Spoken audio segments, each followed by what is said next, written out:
have decided that we're going to keep her alive until the baby is born. So basically, she's an incubator. Legally, at that, unfortunately. What the fuck, Georgia? I mean, when you say it out loud, it sounds really bad, but I told Alabama about it. You know, with me, Mom, Ivy, and how conservative Alabama is, he would cheer me on. Greetings. Or I believe that... tell me I did a good job. When I was but a youngster, my mama always said, you ain't got nothing nice to say. Don't say it at all. So as for me, Mama, I'm simply going to say, bless your heart, that was the most sad thing I ever witnessed. Really? It's all over law? Actually, you really ain't ever get involved with the box, but sometimes you shine, and when you do, it doesn't happen to know. Target Colorado in flight. Starfleet Shuttlecraft. This is Vulcan Orbital Control. You are cleared to land at the requested coordinates. Welcome to Vulcan. Please enjoy your stay. At the end of the day, human rights in the regards of the anatomy of your body is a fundamental principle of living. So with that being said, the reason that these laws are a problem, and that Alabama is obviously upset with them, is because of the that this law and the laws that are going with it unfortunately create a loophole and issues within that, because it's a thing where you get women who have gets pregnant.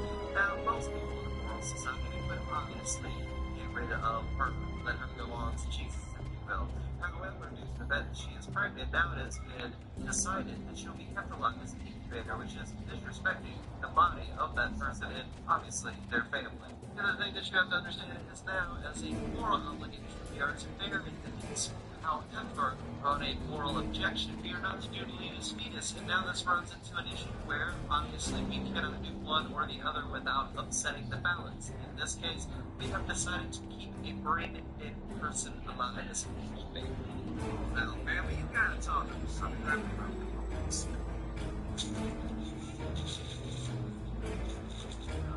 No, Steve bitch. Steve bitch. What's he doing, man? This is not what I voted for. Isn't what you voted for, brother. This is exactly what Captain, I regret to inform you that we have come to an impasse in completing your mission. Allow me to explain.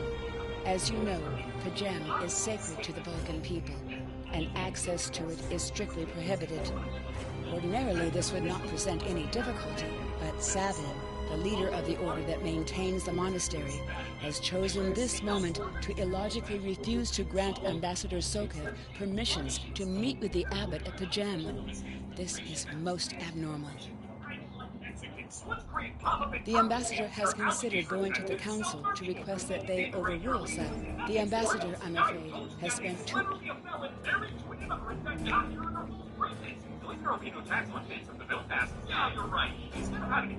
Peace and long life. Do you seek knowledge of the ancestors? Sokev accuses me of abandoning logic, but he is the one refusing to explain his reasons for wanting to go to P'Jem. The planet is sacred. Our ancestors walked those paths. They found understanding and serenity in its quiet. When I am at P'Jem, I feel more at peace than any place else in the galaxy. P'Jem has been touched by outside influences in the past. The Federation is at war. Now more than any other time, we must protect this refuge.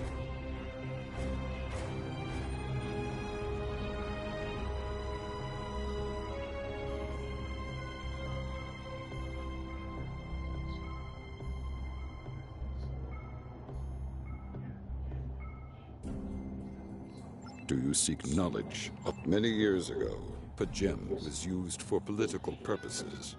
Technology used to spy on the Andorians was hidden beneath the sacred sanctuary. It should never have happened. Buildings that had stood for 12 centuries were destroyed because we allowed politics and war in a place where there should only be logic and contemplative thought. When the monastery was rebuilt, we pledged to keep it safe from the cares of the galaxy. Do you seek knowledge of the ancestors?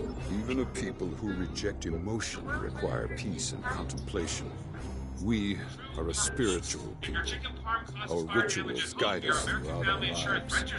Vulcans choose a life of study and isolation, as the monks at the gym have done, help us maintain our connection with our ancestors. The monk's study of Sirach's words in the Kirshara give us all a greater understanding of who we are and who we should strive to be. We got scammed by so many TikTok creators when you're seeing homeless. Damn, you guys actually take lunch breaks like Will and Bullies, huh? And you guys at Christmas Daddy Sarketh accused, do you seek knowledge of the ancestors? Centuries ago, the Vulcans were creatures of emotion. We fought one another in a series of wars that devastated our planet.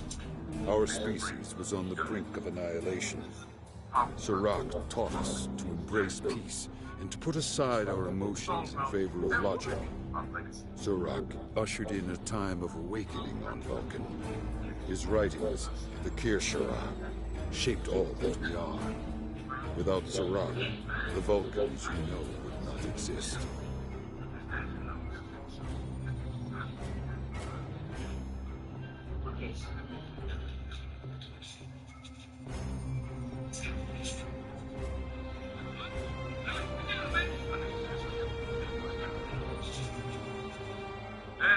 What fictional character would you want to tag team with you? Do you seek knowledge of the ancestors? I neither trust him nor distrust the ambassador.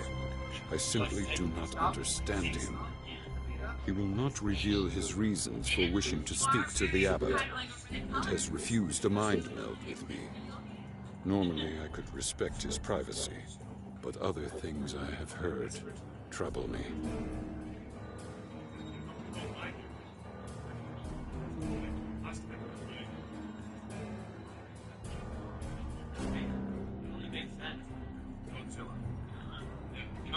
Big Bronx and Reagan, Godzilla, Kaiju Brothers.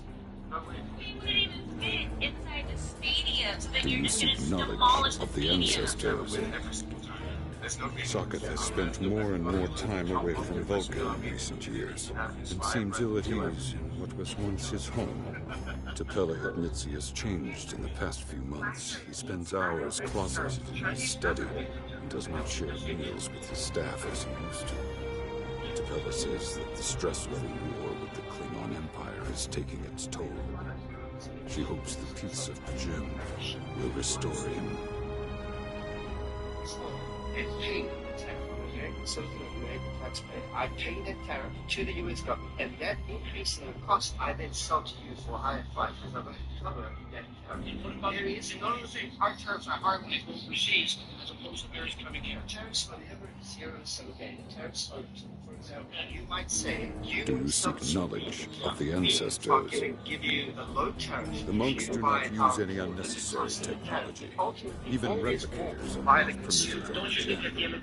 There is a communications array available for the monks for emergencies. The question of competition. What we're discussing is who bears the cost of the tariff. I can tell you if it's good policy for the US government to tax beans and for the Chinese government to tariff corn. But what I can absolutely assure you is that a product that comes into the US is paid for by a